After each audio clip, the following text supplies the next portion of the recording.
Assalamualaikum warahmatullahi wabarakatuh.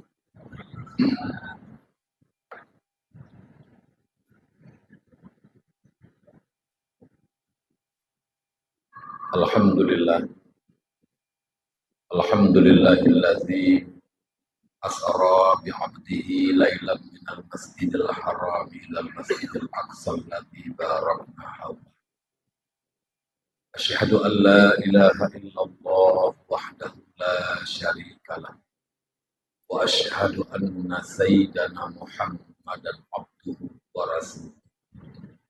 Allahumma salli wa sallim wa barik ala sayyidina Muhammadin abdika wa rasulika nabiyil ummiyil karim wa ala alihi wa sahbihi wa li ahli baitihi wa li ulama'i ummatihi ajma'in. Amma ba'du.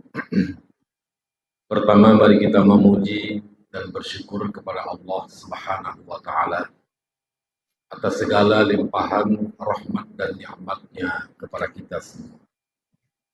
Kemudian salawat dan salam, mari sama-sama kita memperbanyak berselawat kepada baginda Rasulullah Nabi Muhammad ibni Abdillah sallallahu alaihi wasallam dan kepada keluarga serta para sahabat-sahabat beliau sekalian.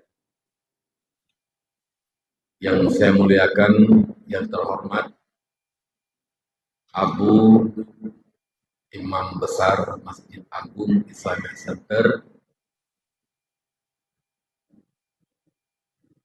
sekaligus beliau adalah salah seorang daripada anggota MPU Aceh. Yang saya muliakan, yang terhormat Bapak Wali Kota, Bapak Dandim, Bapak yang mewakili Bapak Kapolres, Bapak Kapolsek, Pangga Sakti, Kota Lesmawe, kepada seluruh kepala dinas yang telah berhadir, Bapak Sekda, Bapak Asisten, seluruh kabak, para undangan semuanya yang dimuliakan Allah. Yang saya muliakan kepada seluruh para guru-guru, para alim ulama, para imam besar masjid yang telah berhadir, pimpinan dayah, pimpinan balai pengajian yang dimuliakan Allah. Para seluruh para undangan, bapak-bapak dan ibu-ibu, adik-adik, abang-abang, rekan-rekan semuanya yang dimuliakan oleh Allah Subhanahu wa Ta'ala. Alhamdulillah, dengan izin Allah tanpa halangan, peluntuan saya bisa berhadir di malam ini. Yang tadi malam saya mengisi tausiah Isra Mi'raj atas undangan Bapak pejabat Bupati Aceh Selatan di Trumon Timur, sudah merupakan perbatasan Aceh Selatan dengan Kota Sebul Salam. Dan selepas acara tadi malam jam 12.20 saya berangkat bergerak pulang dan sampai di Kota Lesmawe tadi jam 5.15 menit. Alhamdulillah. Ma'asyarul muslimin rahimakumullah.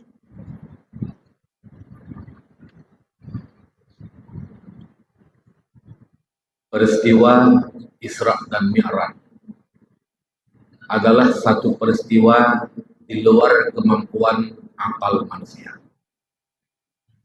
Tidak akan mampu akal mencerna, kecuali imanlah yang di depan, akal mengikuti iman.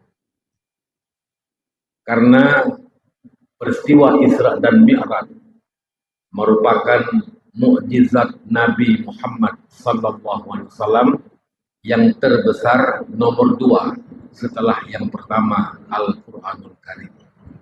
Al-Quran merupakan mukjizat yang paling pertama.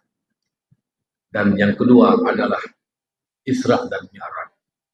Arti mukjizat adalah sesuatu pekerjaan yang terjadi yang tidak mampu oleh manusia melakukan kalau memang bukan terjadi pada Nabi dan para Rasul. Jadi untuk mendukung dakwah Rasulullah, Allah memberikan mukjizat-mukjizat.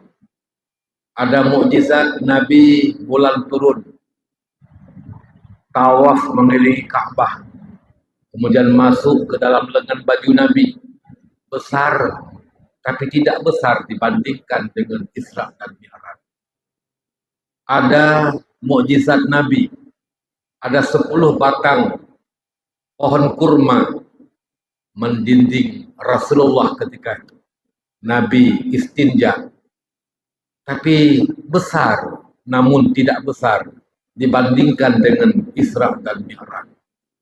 Perjalanan yang paling jauh, yang malam itu Nabi berangkat, dan malam itu pula Nabi kembali dengan melihat dan menerima perintah Allah dan melihat tanda-tanda kebesarannya.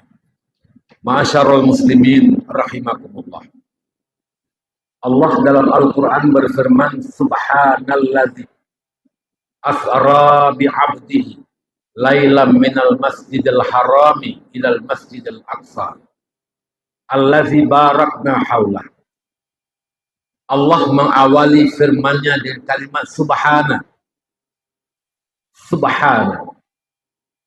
Kalau kita pelajari ilmu didayah, ilmu Arab, urung bet-bet didayah, ini kalimat ta'ajub, subhana.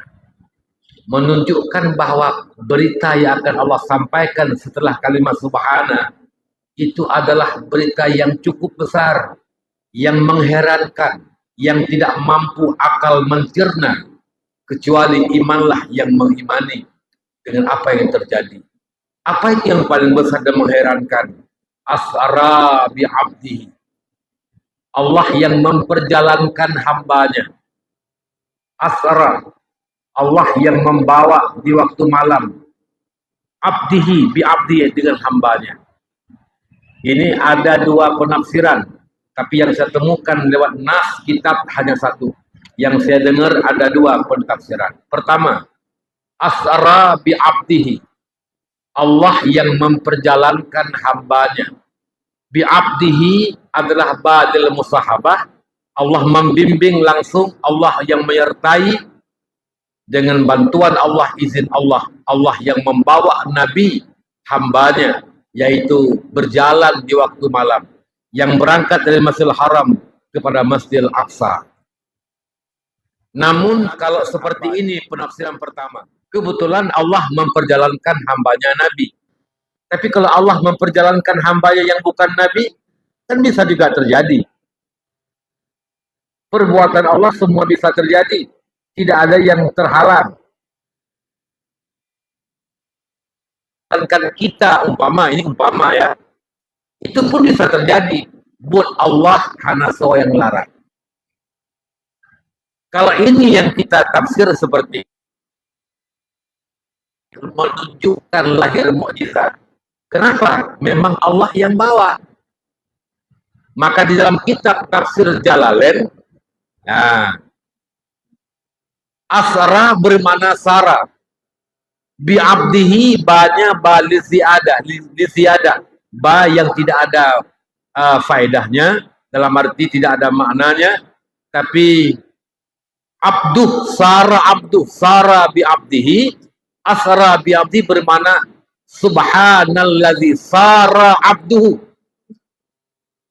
Maha suci Allah yang telah berjalanlah hambanya Allah di waktu malam.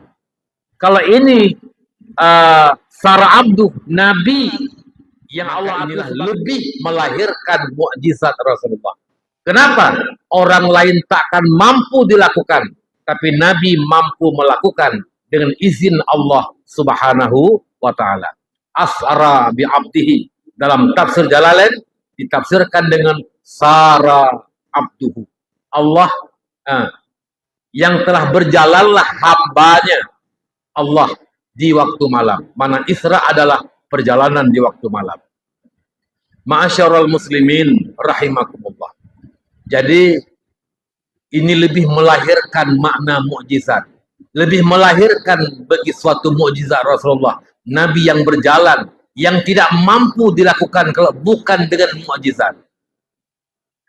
Ketika terjadi peristiwa Isra dan Mi'raj, malam terjadi, malam Nabi balik, dan besok pagi Nabi enggan menyampaikan. Karena begitu masih besar tantangan-tantangan ketika itu. Tapi Nabi memberanikan diri menyampaikan kepada para sahabat, menyampaikan kepada umatnya, menyampaikan kepada kaum-kaumnya yang belum beriman ketika itu, bahwa beliau tadi malam berisra dan mi'raj. Dipanggillah. Ya, beliau bertemu dengan paman beliau, pakwa beliau, Abu Lahab. Kalau bahasa kita ya Abu Lahab, paman, pakwa, ingin aku menyampaikan suatu berita yang belum pernah aku sampaikan kepada siapapun. Apa itu? Tadi malam saya berisra. Isra apa? Aku berjalan di waktu malam dari Masjidil Haram ke Masjidil Aqsa. Dari Masjidil Aqsa ke Sidratul Muntaha. Kapan itu Muhammad? Tadi malam. Kapan kau pulang? Juga tadi malam. Muhammad, cukuplah bagiku yang kau sampaikan. Jangan sampaikan kepada orang lain. Mereka takkan percaya. Kalau memang kau tadi malam berisra dan mi'raj, tolong nampakkan kepada aku bagaimana kau naik ke langit. Angkat kakimu sebelah, diangkat kaki kanan. Angkat kaki kiri, diturunkan kaki kanan, diangkat kaki kiri. Ya Muhammad, kalau macam ini kau naik ke langit, sampai kapanpun tak akan bisa naik ke langit. Ingkar Abu Lahab. Ingkar. Kenapa? Karena Abu Lahab hanya memasang akal. Logik. Tidak masuk akal. Abu Lahab tidak diterima oleh akal Abu Lahab. Kenapa? Karena Abu Lahab tidak beriman kepada Allah. Ini yang pertama, langsung dibantah. Yang kedua, ada orang yang ketika didengar Nabi menyampaikan Isra dan Mi'raj, tidak dia bantah, tidak dia terima. Tapi diminta keterangan. Kalau Muhammad tadi malam kau Isra dan Mi'raj, tunjukkan kepada kami apa bukti-bukti dan dalil-dalil yang kau perlihatkan kepada kami, yang kau sampaikan kepada kami, agar kami bisa percaya apa yang terjadi bagimu tadi malam ya Muhammad. Maka ketika itu Nabi Muhammad menyampaikan beberapa macam peristiwa yang beliau melihat, linuriyahu min ayatina. Allah memperlihatkan tanda-tanda kebesarannya. Para hadirin yang dimuliakan Allah, maka ketika itu ada yang beriman dan ada pula yang mengingkari. Tapi ada juga sebahagian para sahabat Nabi, umpama Abu Bakar Siddiq radhiyallahu anhu, ketika beliau mendengar Nabi menyampaikan peristiwa Isra dan Mi'raj, tidak minta dalil, tidak minta bukti, tidak pernah membantah, tapi langsung beliau beriman karena Nabi adalah bersifat dengan sifat Siddiq. Nabi benar, tidak pernah berbohong, dan tidak pernah terjadi dan takkan ada Nabi berbohong. Maka apapun yang Nabi sampaikan, Abu Bakar dan juga sahabat-sahabat lain langsung beriman. Amantu bima qulta ya Muhammad. Aku beriman, aku percaya dengan apa yang kau katakan ya Muhammad. Sampai digelar Abu Bakar dengan gelar Abu Bakar Siddiq, orang yang pertama ketika itu yang membenarkan peristiwa Isra dan Mi'raj Rasulullah Muhammad sallallahu alaihi wasallam. Itu tanggapan pada peristiwa Isra dan Mi'raj. Reaksi umat ketika itu bagaimana? Ada yang semakin menambah iman, semakin memperkuat iman. Ada pula yang ragu-ragu tentang apa yang telah mereka imani. Maka banyak sekali yang murtad ketika itu. Umat Nabi murtad, keluar daripada agama Islam, memutuskan Islam dan kembali kepada agama kafir ketika itu. Kenapa? Karena tidak percaya kepada Isra dan Mi'raj. Maka mengingkari Isra dan Mi'raj adalah murtad. Na'udzubillah, summa na'udzubillah min dzalik. Ma'asyiral muslimin rahimakumullah. Rasul Isra bukan ruh, tapi ruh bersama jasad. Asra bi'abdihi, sara abduhu abdun. Siapa itu abdun? Seorang hamba yang masih bersama tubuh dan ruhnya. Itu abdun. Kalau berpisah ruh dengan jasad, yang jasad disebut mayit, yang ruh, yang nyawa ini disebut dengan ruh. Tapi ketika masih menyatu ruh dengan jasad, itu namanya adalah abdul. Kalau yang Isra adalah ruh Nabi, itu tidak mukjizat. Tapi ini mukjizat. Kalau Nabi Isra lewat mimpi, itu juga bukan mukjizat. Siapapun bisa bermimpi, tapi yang terjadi adalah ruh dan jasad Rasulullah yang tidak seorang pun mampu melakukan. Itulah mukjizat yang paling besar setelah Al-Quranul Karim. Ma'asyiral muslimin rahimakumullah. Berangkat dari Masjidil Haram kepada Masjidil Aqsa. Untuk apa? Apa hikmah? Ini bukan ilat, bukan alasan Allah memperisrakan Nabi, tapi hikmah, lam lil hikmah, linuriyahu min ayatina, agar supaya bahwa kami bisa memperlihatkan. Hikmah Allah mengisrakan Nabi adalah agar bisa memperlihatkan kepada Nabi Muhammad min ayatina, daripada tanda-tanda kebesaran kami. Inilah hikmah. Maksudnya Allah hana gepa Isra Nabi, mungkin hikmahnya Nabi hana nampak kalian. Yang kan ilat, karena Allah tidak ada perbuatan Allah yang berilat. Tidak ada perbuatan Allah yang beralasan. Kalau kita ada alasan, takwaman, kita menggali sumur. Untuk apa? Kita butuh air, agar kita dapat air sumur. Itu namanya ilat, ada pun alasan. Allah menjadikan perbuatannya, Allah menciptakan perbuatannya, Allah tidak ada ilat, tidak ada alasan. Termasuk Allah mengisrakan Nabi Muhammad bukan karena ilat, bukan karena alasan, tapi hikmah adalah linuriyahu min ayatina, untuk memperlihatkan tanda kebesaran kami. Maka dalam tafsir ayat sering kita mendengar orang mentafsirkan, wa ma khalaqtul jinna wal insa illa liya'buduni. Orang memberikan makna, tidak akan kujadikan jin dan manusia kecuali supaya bahwa dia beribadah kepada aku. Itu kan sering kita mendengar penjelasan seperti itu. Allah menciptakan manusia, Allah menciptakan jin, wa ma khalaqtul jinna wal insa illa liya'buduni, kecuali dia supaya beribadah kepada aku. Ini adalah lam li ta'lil. Artinya Allah diciptakan katanya nyona alasan ke Tuhan. Nah cok manfaat bakbut, yaitu mengatakan ibadah kepada Allah. Nyo mustahil buat Allah. Tidak ada. Apa juga? Lam li sayrurah. Lam bermakna jadi. Allah menciptakan manusia agar dia jadi beribadah kepada Allah, bisa beribadah kepada Allah. Menciptakan jin agar bisa dia jin beribadah kepada Allah Subhanahu wa taala. Pat beda menyemunawa, salah menyemudih betul. Menya Allah diciptakan manusia untuk diibadah kepada Allah. Betapa banyak jutaan manusia telah Allah ciptakan. Betapa di antara manusia yang tidak beribadah kepada Allah. Artinya apa? Allah tidak tercapai tujuan perbuatannya. Mengita pegah untuk Allah kepujian katanya mengatai ibadah ke Allah. Ka kepujian cukup ramai urang hana di ibadah. Berarti Allah han tercapai tujuan. Hantuk target babul Allah. Ketika Allah tidak tercapai target perbuatannya, ini namanya Allah lemah. Tidak mampu mencapai target perbuatannya. Lemah. Dan lemah bagi Allah adalah mustahil. Maka karena itu, apa yang makna, yang benar maknanya? Liya'buduni, kecuali manusia dan jin bisa dia beribadah kepada aku. Menyahana kepujian, hana jeta ibadah.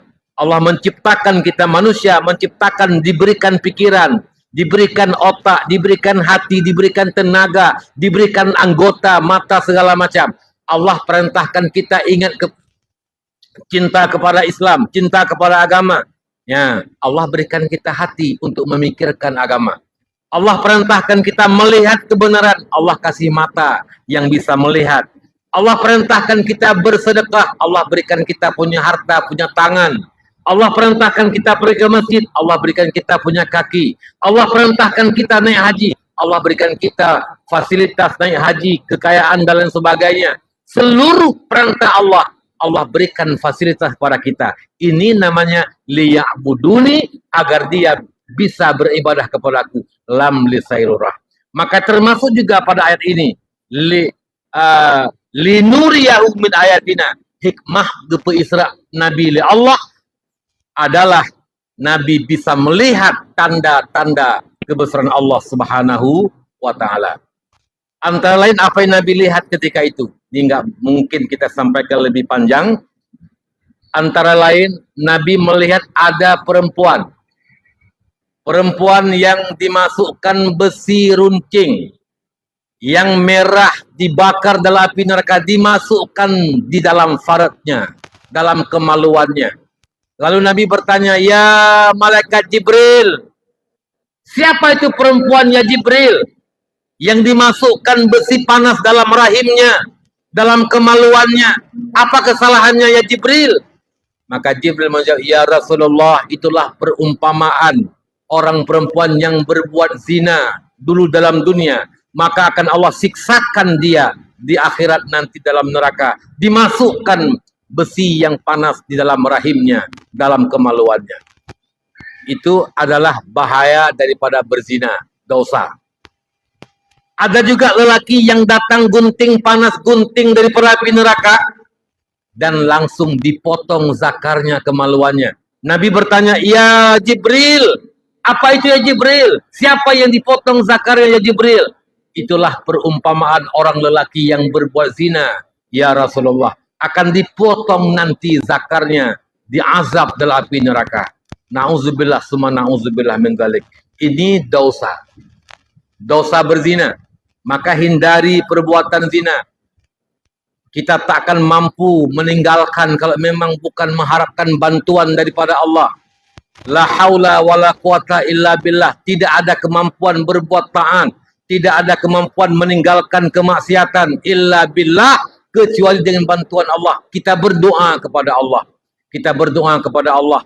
Maka sampai ketika kita punya anak yang baru lahir, disunnahkan membaca inna anzalna fi lailatul qadri sampai akhirnya, sampai akhir surat 7 kali kita tiup di badan anak yang baru lahir.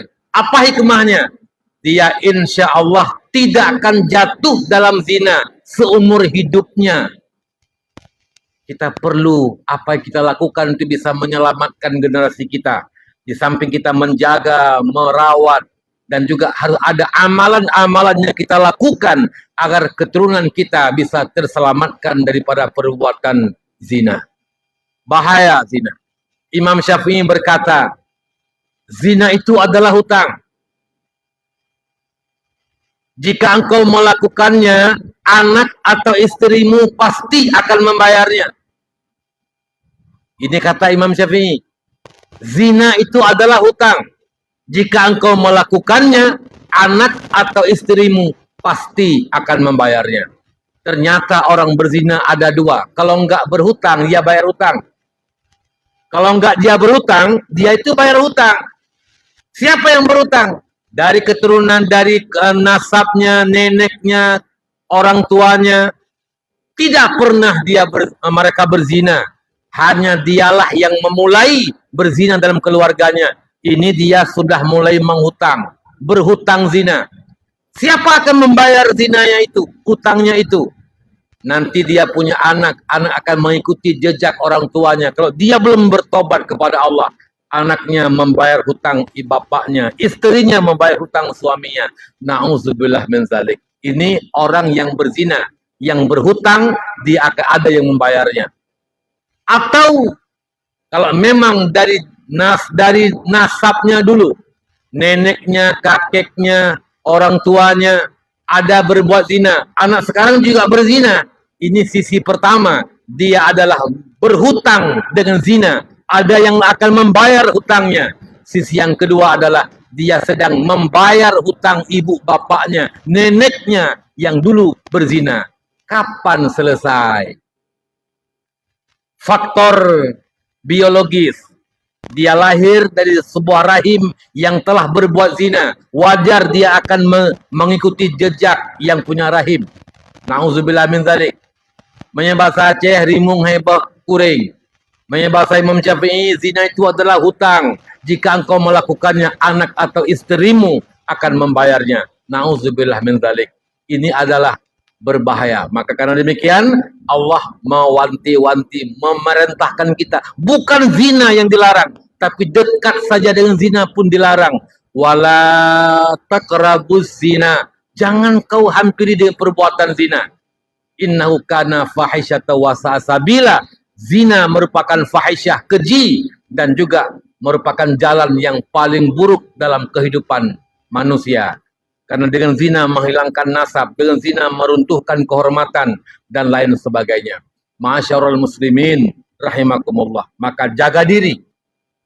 Ya, jadi ibu bapak semuanya jaga keturunan kita. Jaga anak, jaga yang si gadis, si remaja, anak laki, perempuan kita jaga. Sekarang rawan sekali terjadi zina.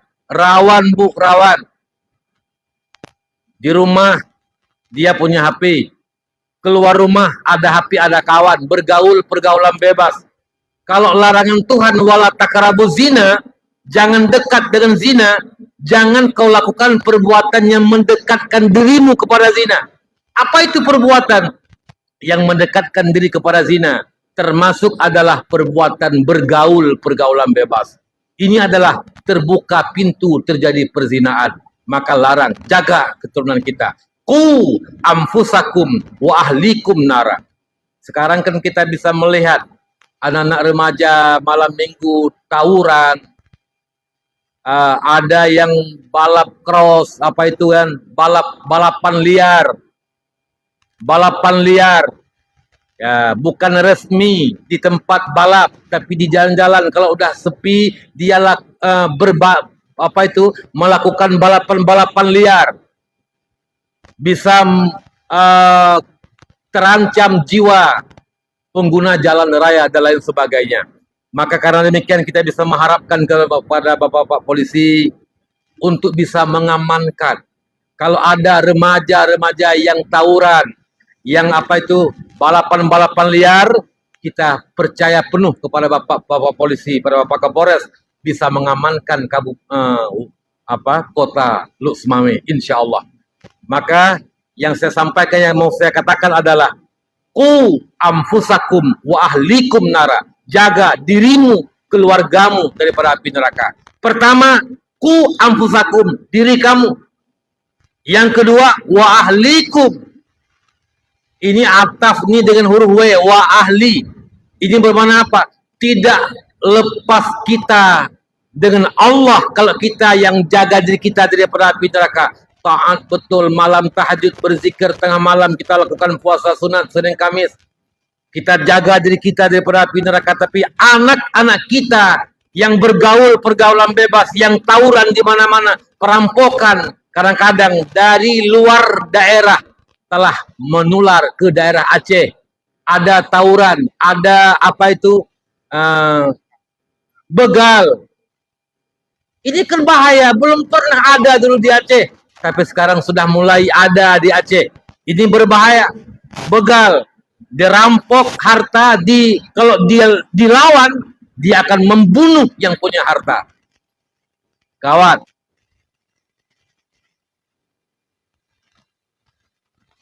Cara-cara, gaya-gaya mereka yang tidak berakhlak. Jadi akhlak lebih utama, akhlak lebih pertama, akhlak lebih penting kita bangun kepada generasi kita. Ma'asyarul muslimin rahimakumullah. Sedikit sekali ingin saya sampaikan. Kenapa terjadi Isra dan Mi'raj? Hakikatnya memang sudah ada. Tapi yang menjadi sebab latar belakang terjadinya peristiwa Isra dan Mi'raj antara lain adalah itulah Nabi di tahun itu sedih betul. Sampai disebut dengan Amul Hasni, tahun gundah. Kenapa Nabi gundah? Ada dua orang yang sangat-sangat Nabi kasihi. Di tahun itu dijemput oleh Allah Subhanahu wa Ta'ala. Pertama adalah Siti Khadijah, istri Nabi yang sangat beliau cintai dan beliau pun sangat cinta kepada Nabi. Dikorbankan seluruh harta bendanya. Khadijah ketika wafat, semuanya dikorbankan untuk agama Allah, membantu perjuangan Nabi, membantu dakwah Nabi, beli senjata. Kalau Nabi butuh senjata, melawan orang-orang yang menentang agama ketika itu. Khadijah adalah menyumbang harta-hartanya. Begitu besar cinta kasih Khadijah kepada baginda Rasulullah. Wajar ketika Khadijah meninggal, wafat, Nabi betul-betul bersedih. Nabi betul-betul gundah atas kepulangan Siti Khadijah. Ini yang pertama. Ini panjang ceritanya, tapi kita nggak mau lebih memanjangkan karena kita waktunya singkat. Yang kedua siapa lagi? Meninggal pula di tahun itu orang yang sangat mendukung perjuangan Nabi. Tulang punggung perjuangan Nabi juga. Itulah Abu Talib, ayahanda daripada Ali bin Abi Talib. Abu Talib. Kendati pun beliau saat itu belum beriman kepada Allah, tidak mengucap dua kalimat syahadah, tapi Abu Talib adalah orang yang mendukung dan membenarkan dakwah Rasulullah. Membenarkan dakwah. Abu Talib percaya Allah itu Tuhan kita. Abu Talib percaya Nabi Muhammad Rasul Allah. Percaya. Percaya Al-Quran kalam Allah. Percaya. Ada hari kiamat. Beliau percaya. Tapi hanya mengucap dua kalimat syahadah yang belum beliau ucapkan sampai beliau meninggal dunia. Nabi kan bersedih. Sampai Nabi berkata kepada Abi Talib, ya pamanku, mungkin hari ini engkau akan pergi menghadap Allah, menghadap Tuhan Khaliqul Alam. Pergi untuk selama-lamanya. Maka pergilah kepada alam akhirat dengan membawa iman dan bawa Islam. Silahkan mengucap asyhadu alla ilaha illallah wa asyhadu anna Muhammadar Rasulullah. Apa kata Abu Talib? Wahai anakku Muhammad, aku tidak mengingkari kebenaran agama Islam. Aku percaya engkau Rasul Allah. Aku percaya Allah Tuhan kita. Aku percaya ada hari bangkit, hari akhirat nanti. Tapi menyangkut dengan mengucap dua kalimat syahadah, izinkan aku tidak mengatakannya. Kenapa pamanku? Tidak enaklah sama kawan-kawan. Mereka menganggap aku beriman di agama keponakanku. Hana mangat ngawaknya. Paman, baik ni fikir ke hana mangat. Mungkin dronyo senilih udah uronyo. Menyeunggan kenwa asyhadu anna Muhammad Rasulullah. Karena lung keponakan dronyo. Nekun manteng. Asyhadu alla ilaha illallah. Adapun wa asyhadu anna Muhammad Rasulullah. Biarkan aku menanggung nanti pada hari akhirat. Abu Talib tetap pada prinsipnya. Anakku, keponakanku. Lagi lumpugah ponakan. Hana mangat awaknya. Sampai meninggal Abu Talib. Belum sempat mengucap dua kalimat syahadah. Nabi bersedih. Allah menyampaikan innaka la tahdi man ahbabta. Ya Muhammad, engkau tidak akan mampu memberikan hidayah hakiki kepada umatmu, kepada orang yang kamu cintai, dalam hal ini Abu Talib. Innaka la tahdi man ahbabta. Engkau tidak mampu memberikan hidayah kepada orang yang kau cintai ya Muhammad. Seorang guru betul-betul cinta kepada muridnya. Tapi kadang-kadang apapun telah disampaikan kepada murid, diajak, dirayu untuk yakin belajar, istiqamah dalam belajar. Tapi murid tetap tidak mau. Kenapa? Memang jangan stres. Hidayah hakiki ada pada Allah. Betapa banyak orang tua yang menginginkan anaknya jadi anak orang baik, anak yang baik-baik, anak yang saleh, diberikan pendidikan, diantarkan ke pondok-pondok pesantren. Pagi diantar, pulangnya sore. Sorenya udah pulang ke rumah lagi. Diantar besok pulang lagi dia ke rumah. Nggak mau. Apakah tidak ada yang dilakukan oleh orang tua? Ada. Kalau memang sudah benar-benar kita upayakan, jangan stres. Innaka la tahdi man ahbabta. Nabi Nuh alaihissalam, anaknya Kan'an, tidak mampu memberikan hidayah hakiki. Istrinya Nabi Nuh alaihissalam, Rasulullah kepada Abu Talib tidak mampu memberikan hidayah hakiki. Innaka la tahdi man ahbabta, walakinallaha yahdi man yasha. Tapi Allah yang mampu, Allah yang memberikan petunjuk kepada siapapun yang Allah kehendaki.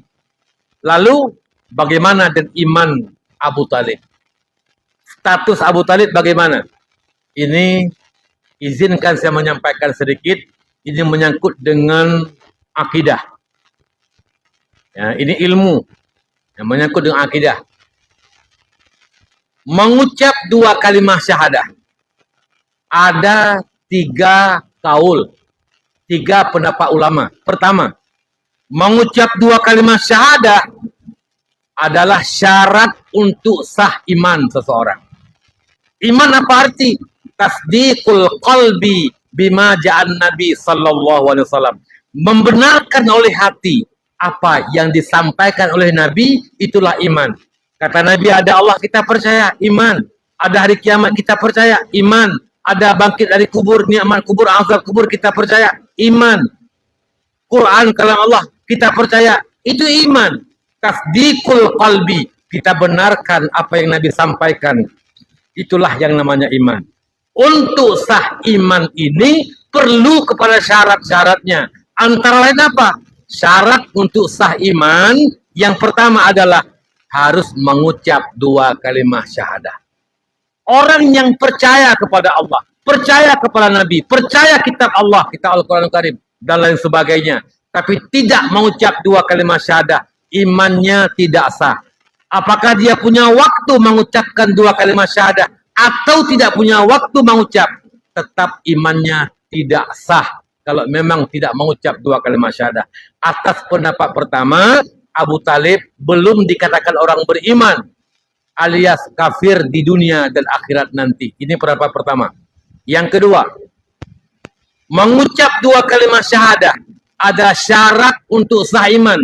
Bagi siapa? Ini ada kaitnya. Bagi siapa? Bagi orang setelah beriman, ada waktu yang meluaskan agar dia bisa mengucap 2 kalimah syahadah. Setelah imannya masuk ke hatinya, dan kemudian ada waktu yang bisa meluaskan membaca 2 kalimah syahadah. Misalnya, asyhadu alla ilaha illallah wa asyhadu anna Muhammadar Rasulullah. Butuh waktu 5 menit atau 3 menit. Butuh waktu mengucapkan 2 kalimah syahadah. Seseorang setelah beriman, percaya apa yang Nabi sampaikan, belum dia mati, masih hidup, ada 3 menit. Kalau dia ucap 2 kalimah syahadah, telah bisa mengucap 2 kalimah syahadah. Tapi tidak dia mengucapkan 2 kalimah syahadah, kemudian diterkam oleh mati. Maka dia kafir dunia, kafir akhirat. Punya waktu mengucap, tapi tidak mengucap. Ini pendapat yang kedua, versi pertama. Pendapat yang kedua, versi yang kedua. Mengucap 2 kalimah syahadah tidak menjadi syarat sah iman untuk akhiratnya. Kalau dia setelah beriman dan tidak punya waktu yang meluaskan mengucap 2 kalimah syahadah. Lih dimiman, hana wate gekun atanyan hana lewate, mati. Nyan gak nyan, iman mukmin akhirat. Walaupun pada dunia belum dianggap mukmin, belum berlaku hukum mukmin, tapi akhirat dia dibangkit dalam kelompok orang mukmin. Ini pendapat yang kedua, versi yang kedua. Yang ketiga, mengucap 2 kalimah syahadah adalah bukan syarat sah iman, tapi mengucap 2 kalimah syahadah syarat untuk berlaku hukum orang mukmin dalam dunia. Seseorang agar matinya disalat janazahkan, dimandikan, disalat janazahkan, dikafankan, ditanamkan, dia harus mengucap 2 kalimah syahadah. Kalau orang kafir, tapi kalau orang mukmin bawaan dari kandungan ibu bapaknya, maka itu tidak perlu, tidak syarat mengucap 2 kalimah syahadah agar sah imannya. Jadi orang yang kafir dulu, dia beriman kepada Allah, beriman kepada Nabi, dan tidak mengucap 2 kalimah syahadah, padahal dia punya waktu mengucap 2 kalimah syahadah, maka lalu mati dia tidak mengucap 2 kalimah syahadah, maka dia pada dunia belum dikatakan mukmin, tapi untuk akhirat dia mukmin. Wa yub'atsu yaumal qiyamah fi zumratil mu'minin, akan dibangkit pada hari kiamat di dalam kelompok orang-orang mukmin. Maka disinilah letak posisi Abu Talib. Abu Talib mukmin akhirat di pendapat yang ketiga. Bisa dilihat dalam kitab Dusuki ala Umil Barahin pada kelebihan kalimah mengucap dua kalimat syahadah, dan bisa juga dilihat di akhir kitab Kifayatul Awam di bagian dalam itu ada juga disebutkan tentang masalah iman Abu Talib. Abu Talib mukmin akhirat bagi pendapat yang ketiga. Beliau akan dibangkit di dalam kelompok orang-orang beriman karena beliau memang beriman tapi tidak dihukum orang mukmin karena tidak mengucap dua kalimat syahadah. Ma'asyiral muslimin rahimakumullah. Yang terakhir, dalam momen kita pada malam ini memperingati Isra dan Mi'raj, diberikan judul adalah dengan kita memperingati Isra dan Mi'raj, mari membangun generasi muda dengan menteladani akhlak Nabi, akhlakul karimah. Ma'asyiral muslimin rahimakumullah. Akhlak ini, kalau soal akhlak tidak mesti untuk anak muda, semua kita butuh akhlak. Bahkan Nabi dibangkit untuk akhlak. Innama bu'istu liutammima makarimal akhlak. Aku diutus oleh Allah untuk menyempurnakan akhlak. Akhlak yang seluas-luasnya. Akhlak dengan Allah. Jangan persekutukan Allah. Akhlak dengan Allah, jangan bermaksiat, jangan bermaksiat kepada Allah, jangan tinggalkan perintah Allah. Itu akhlak dengan Allah. Akhlak dengan Nabi, beriman kepada Nabi, banyak-banyaklah berselawat kepada Nabi, ikuti sunnah Rasulullah. Itu akhlak dengan Nabi.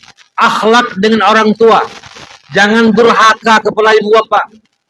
Wa qadha rabbuka alla ta'budu illa iyyah wabil walidaini ihsana.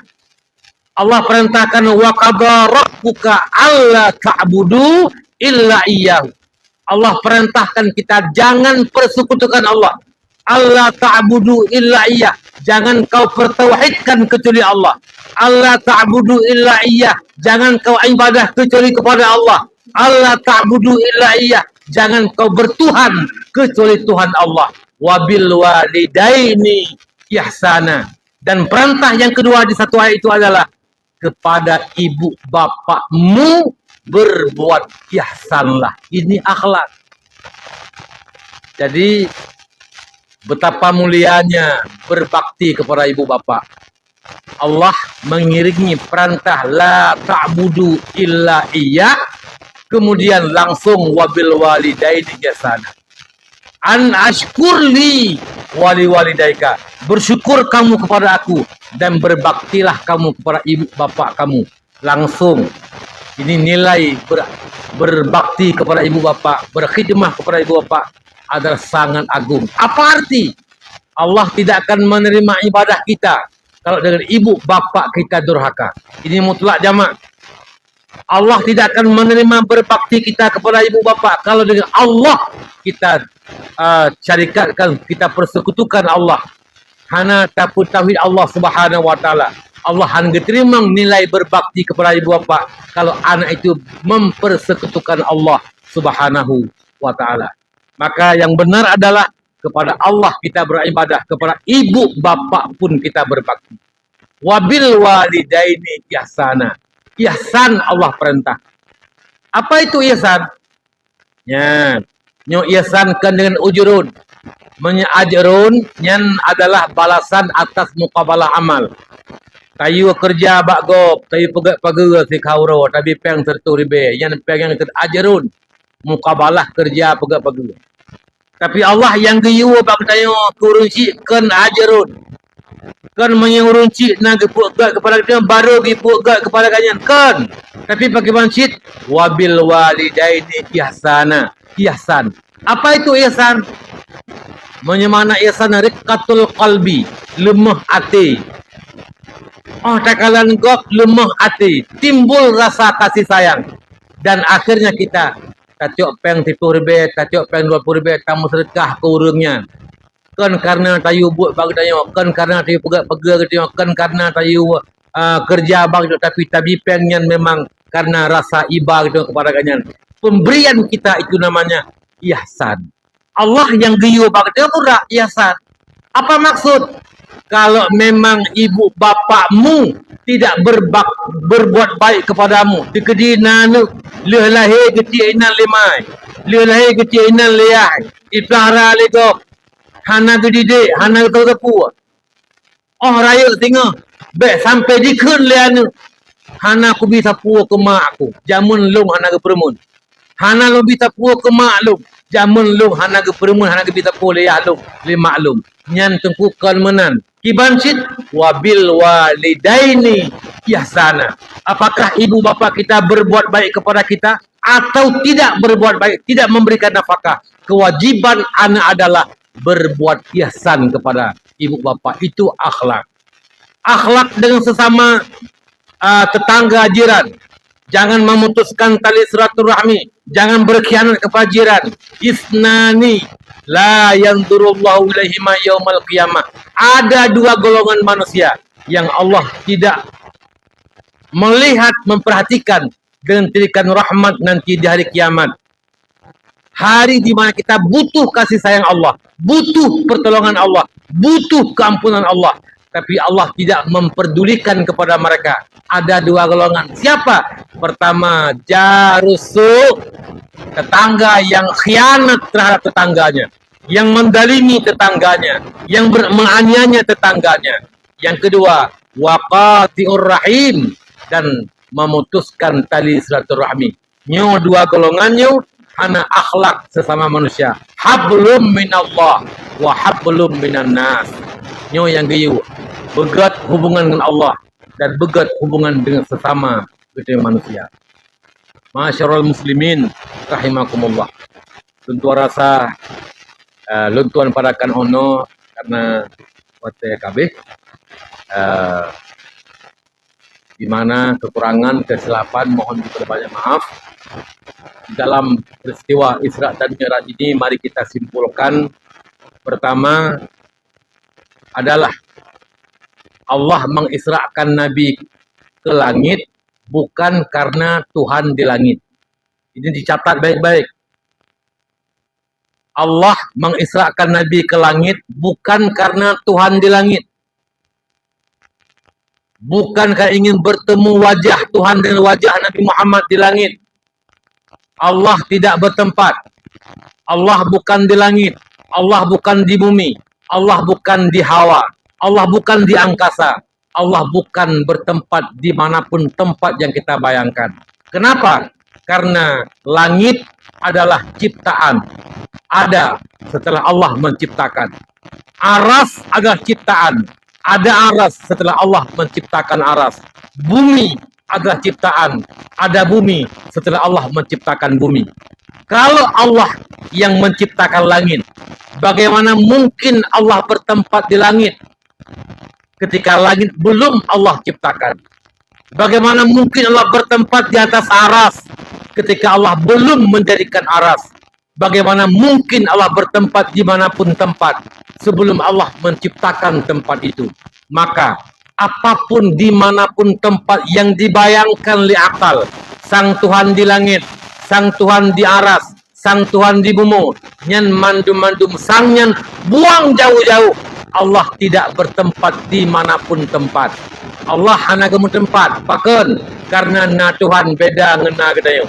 Na Tuhan beda ngena kedayo. Na kedayo awal hana tih ngena. Maka untuk na dari hana kena, nyo perle kena sopuna yang pernah Allah.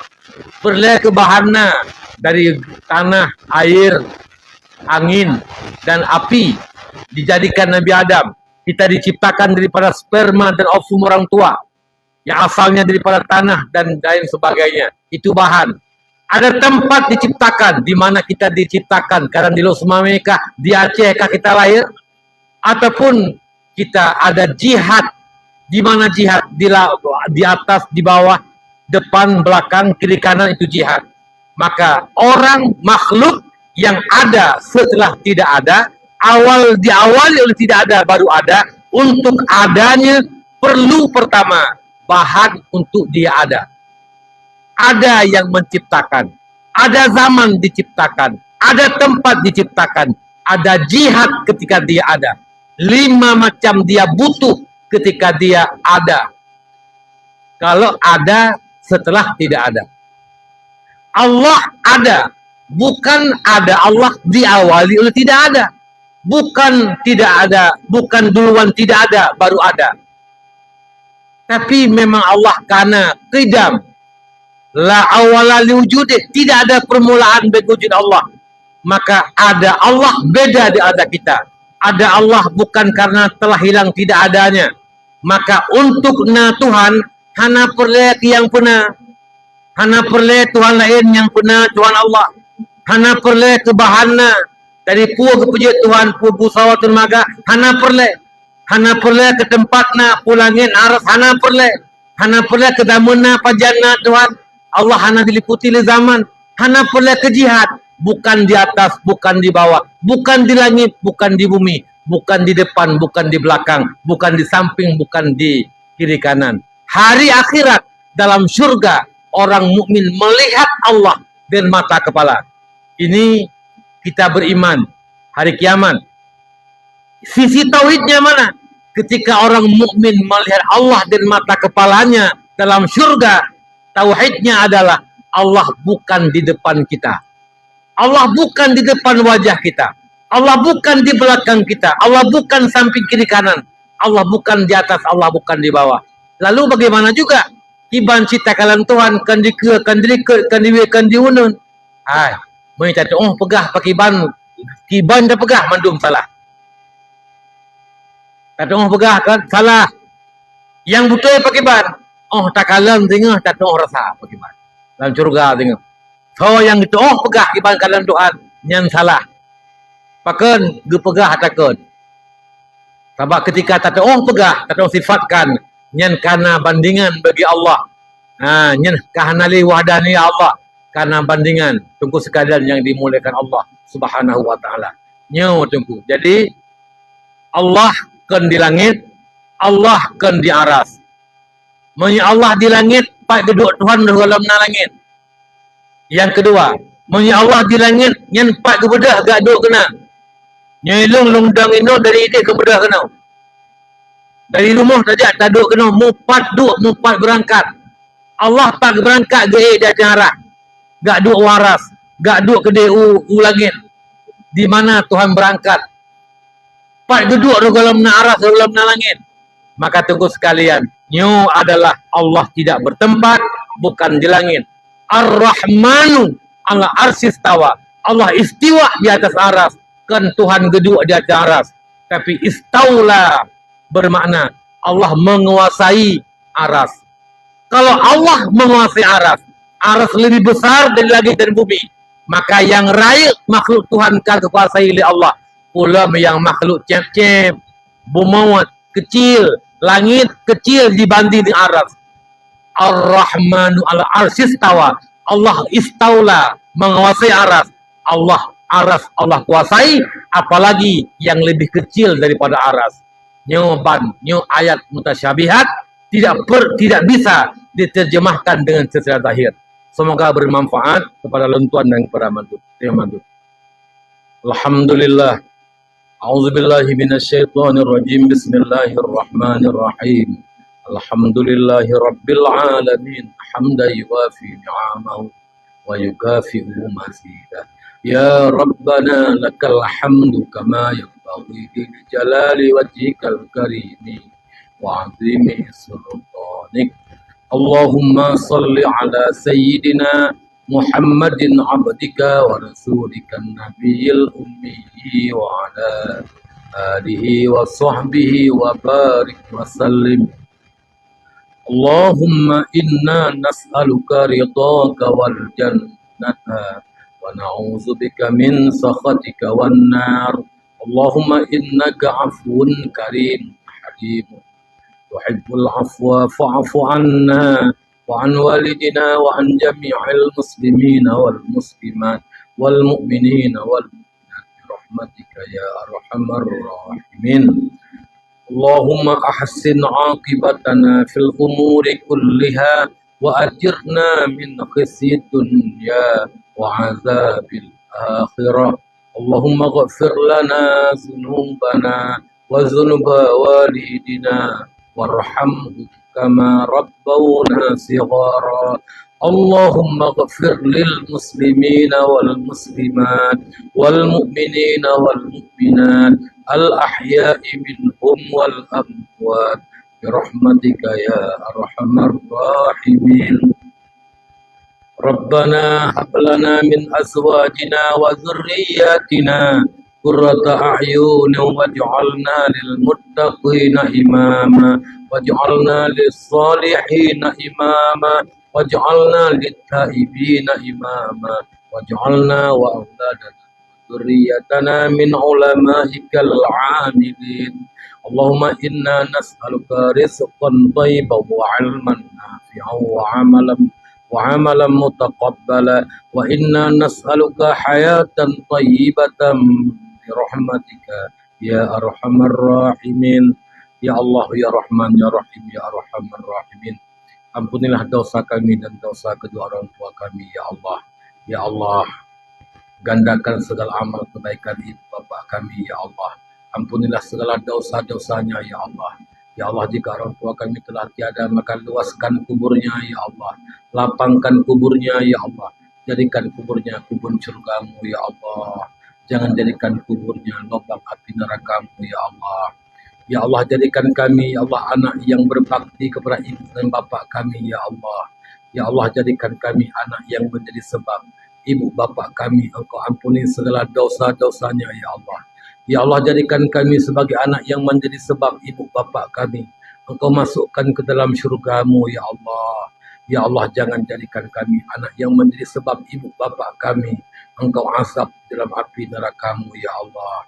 ya Allah ya Allah ya Rahman ya Rahim ya Arhamar Rahimin berikanlah kepada kami kebaikan dunia dan akhirat kami ya Allah Rabbana atina fid dunya hasanah wa fil akhirati hasanah wa qina wa li walidina wa li ahli buyutina azaban nar wa adkhilna wa iyyahum jannata ma'al abrar ya aziz ya ghafar ya rabbal alamin ya Allah jadikan kami orang yang mendirikan salat 5 waktu ya Allah ya Allah jadikan kami orang yang menjalankan perintah-perintah-Mu ya Allah ya Allah jadikan kami orang yang menegakkan salat 5 waktu ya Allah ya Rahman ya Rahim ya Arhamar Rahimin berikan segala kemudahan bagi urusan kami dunia kami dan akhirat kami ya Allah ya Allah berikan kekuatan dan kemampuan kepada kami ya Allah untuk berbuat kebaikan dan meninggalkan larangan-larangan ya Allah وصلى الله على سيدنا محمد وعلى آله وصحبه أجمعين سبحان ربك رب العزة عما يصفون وسلام على المرسلين والحمد لله رب العالمين. Mari kita membaca sekali surah Al-Fatihah. Kita berharap kepada Allah, Allah memberikan fala di atas bacaan kita. Kita hadiahkan fala ini kepada baginda Nabi Muhammad SAW, kepada keluarga dan para sahabatnya beliau sekalian. Kemudian kepada para alim ulama, para syuhada, para salihin semuanya. Wabil khusus kita hadiahkan falah surah Al-Fatihah yang kita baca kepada ibu dan bapak kita, nenek kita, kerabat kita, kakek kita, guru-guru kita semuanya yang telah memberikan ilmu yang bermanfaat kepada kita. Ala hazin niyat wa kulli niyatin salihah. Lahum al-Fatihah. Warahmatullah. A'udzubillahi minasyaitonir rajim. Bismillahirrahmanirrahim. Alhamdulillahi rabbil alamin. Ar-Rahmanir Rahim. Maliki yaumiddin. Iyyaka na'budu wa iyyaka nasta'in. Ihdinas siratal mustaqim. Siratal ladzina an'amta 'alaihim ghairil maghdubi 'alaihim waladdallin. Rabbana ighfir lana wa liwalidina amin. Sallallahu ala Muhammad sallallahu alaihi wasallam. Sallallahu ala Muhammad sallallahu alaihi wasallam. Sallallahu ala Muhammad. Ya Rabbi salli alaihi wasallim. Demikianlah, terima kasih segala perhatian, mohon maaf atas segala kekurangan. Usikum wa nafsi bitaqwallah. Wallahu muwaffiq ila aqwamit thoriq. Assalamualaikum warahmatullahi wabarakatuh.